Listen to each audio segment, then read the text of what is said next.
Can you discuss the first allegation, I guess, talking about Kayla being excluded based on her disability from National Honor Society? Sure.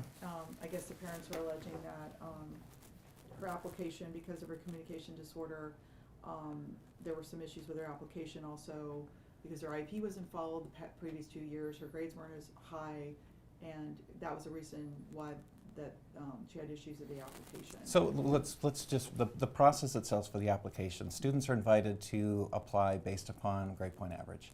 And in this case, yes, she was invited to apply, and she had the proper grade point average. And grades and other times, the IEP was being followed, and they were grades that were from those years that she may or may not have qualified based upon GPA. That's not something that I can actually rattle off the top of my head. But then beyond that, kids need to submit an application where they look at leadership, look at character, and look at service. And there's an impartial group that takes a look at that application and makes the decision whether or not a student's admitted to National Honor Society. And in this case, 28 students were invited to apply. I believe that 9 didn't make it out of the 28, so Kayla was not the only student who wasn't admitted to National Honor Society. And it wasn't that the committee didn't understand what it was specifically in her application. Is that within the area of leadership, she really didn't declare any leadership of any substance that would then allow her to meet that bar for National Honor Society. And what's interesting about National Honor Society is that unlike your regular educational program, National Honor Society has a set of standards that need to be met, and if you don't meet those standards, you're not admitted. And so surely she's not the first child or student with a disability that's applied. Correct. So what accommodations are there provided for these students with disabilities? So in this case, student can request accommodations, whether it be additional time to complete their application. In this case, we're not judging the fact that, or I should say the panel's not judging, because I'm not involved with National Honor Society. It was based upon the strength of the application. And so if you don't have leadership activities, then it's difficult to actually then put you on a National Honor Society for that reason. Just one more. Yeah, sure. No, one more thing is that within a student's individual education plan, their IEP, there are plans that are made for accommodations for extracurriculars. There was nothing within the IEP that suggested for a plan for any accommodation. There wasn't one that was requested to it. And for FERPA, which protects students' privacy, we can't share an IEP, and we're not sharing student information with people who do not have a legitimate educational interest in a student. But in the case of Kayla, it was strength of the application. It wasn't that the committee didn't understand. And there were members on that committee who were familiar with Kayla, who've had her as a student, who are familiar with her accommodations and with things within her IEP, but she still didn't rise to the level of meeting that basic requirement for making National Honor Society. Her mom says she raises money for other people with different medical conditions similar to hers. That she has a medical condition, has a heart condition. To me, that sounds like leadership. Is that something that This would be service. Right, Was service. considered under service. Right. But if you look, I don't know if they shared her application with you. No. Okay. And I believe that I can share it because it was listed underneath. Let me make sure I'm in the right folder here.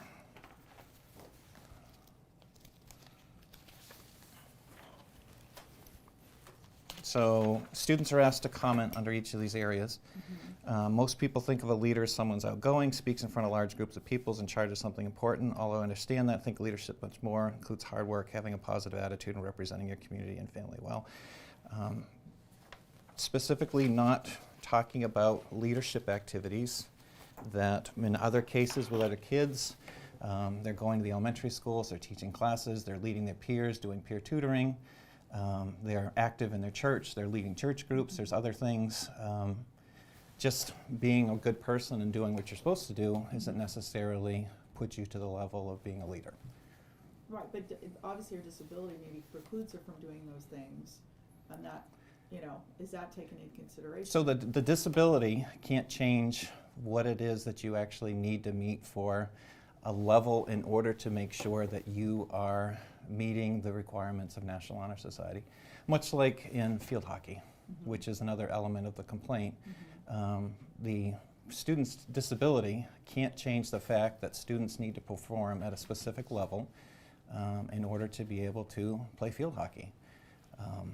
And so So if you have a disability, you can't perform, you can't be on the team? if you have a disability and you can't perform at the required level for a competitive sport, then there is guidance that has come down through Office of Civil Rights and through ADA that if you can't meet those basic physical requirements to play at a varsity level, then you can be excluded from the team. And so Is there a case precedent on that too? there is some case precedents that if you go to the Office of Civil Rights, there's actually quite a bit of guidance that's there. And I mean, a great example of it, let's say that you have a runner who's deaf, but they can still meet the basic physical requirements of being a runner. They can still run at the same speed as everybody else, and they can still perform, they can still compete. With that individual, you could do an accommodation where maybe when the starter does the gun, you could raise a flag. Right, sure. And at that exact same point, that person is competing at the same level. With a student such as Kayla, who mom has also shared the fact that she can't physically meet the demands, and her physical activity levels, you cannot meet the level of being a varsity sport. And so for you to all of a sudden change the physical requirements of a varsity sport is going to change the elements of the sport. It's also going to make it unfair to every other kid who doesn't have a disability who cannot meet those same requirements because at that varsity level. So Kayla participated in JV. She was a member of the team. She's saying that there's actually guidance from OCR that says that school district must engage with an individual to engage in an individualized inquiry to determine whether or not a modification is necessary. That's the heart of her complaint, and she says that never happened. So the modification takes place through the IEP process. Right. It's discussed as an annual IEP process. And it's also the responsibility of the individual under ADA to go ahead and request the accommodation for access. Right, but you were saying earlier it's not common to share an IEP with NHS, for example. That's part of the complaint. So if there was an accommodation within the IEP that said this student needs an accommodation in order to be able to access extracurriculars, and she doesn't have that accommodation, and she doesn't have that accommodation listed in there, then absolutely that IEP would be shared with those individuals. So because there's no accommodation in there to help her access sports or NHS or something like that. Right. Oh, I didn't realize that. And with a specific physical disability, because the complaint is that rating students on their physical abilities Right. is that it's discriminatory. And it is not discriminatory because in order to be a varsity sport player, you need to meet the basic physical requirements. And if you can't, then we look for other ways to access. In the case for Kayla, she was allowed to access and participated in the JV sport and was able to connect with the team. But it's very difficult for a student who can only give a minute of physical exertion to play at a varsity level. I mean, She did get a chance to do JV. Yeah, she played JV. Okay. Yep.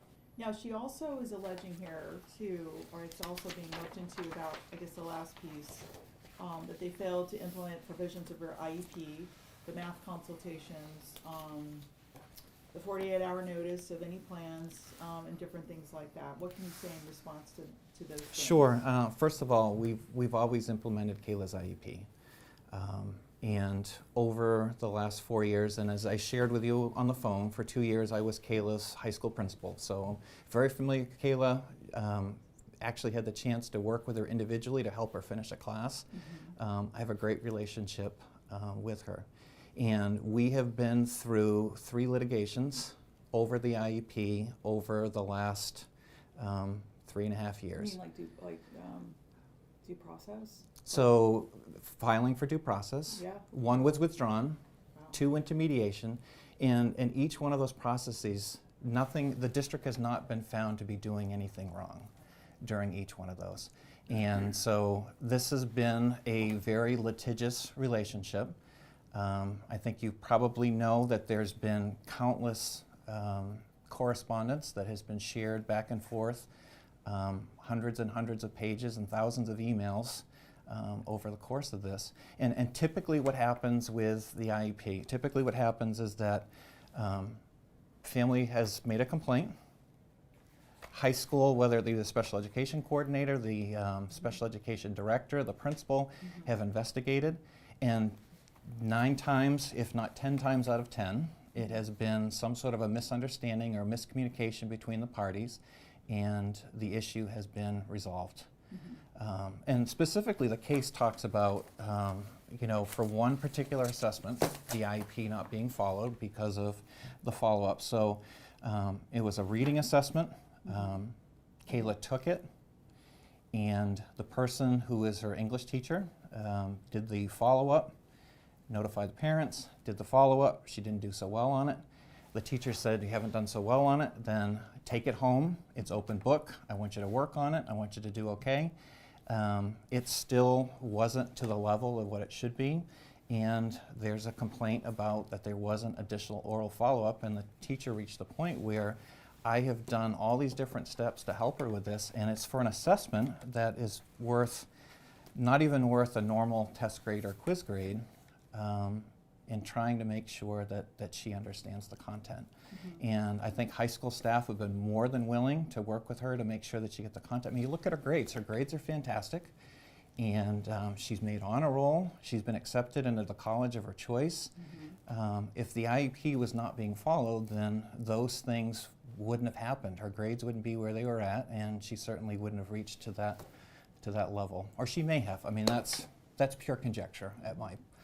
But she's been successful, and I think the high school staff have worked really, really hard.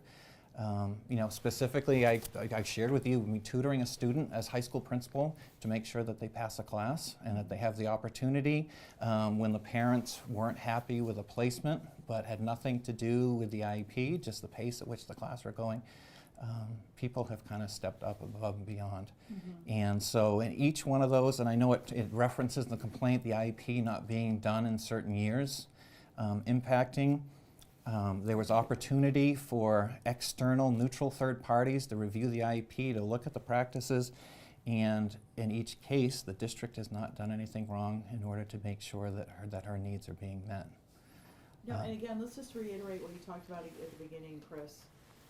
That's really important to know that this is, when you get this letter from DOE's Office of Civil Rights, basically they're going to evaluate the complaints that she has filed, basically. Correct. And part of that, can you just discuss that so we make sure we get that right too? That this is not really, you wouldn't even call this an investigation. If I use that term, my apologies. It's basically they're doing an information inquiry. What would you call this in the proper term?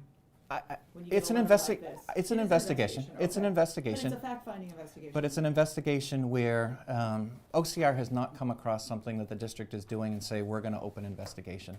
This is a case where somebody makes a complaint. They're responding to a complaint. They're responding to a complaint. And somebody makes a complaint. They list out the bullets in their complaint. And then the district has a timeline in which we need to provide documentation back to OCR. And then they have that opportunity to then make that decision whether or not this is a legitimate complaint that warrants further investigation, or whether or not there's any merit and that the thing can be dismissed. So there's a possibility it could be dismissed, it could go to mediation. Possibility could be dismissed, could go to mediation, they could go to, right. So they could come and say, well, we would like you to implement this and, or change your practices toward whatever. It could be something Right. like that.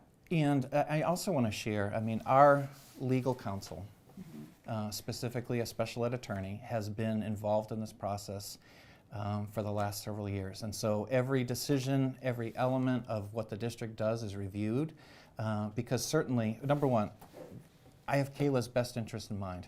I want to see her do really, really well. I'm excited that she's made it into St. Joe's. Yeah. I think that's a great next step. I have a great relationship with her. Yeah. We want to see her be successful. If we have a practice in the district that's not what it's supposed to be, we're going to make those changes that we need to do. We're going to make sure that we create that fair playing field. I know it's a bad pun, but we're going to make sure that everything is fair where it needs to be. We're going to make sure. Even if it comes out of this complaint, that's stemming from this complaint, they might say, we really want you to change this practice. You guys would be willing to do that? We'd be willing. If OCR, Office of Civil Rights, says that you really should change your practice, we're going to go ahead and we're going to change our practice.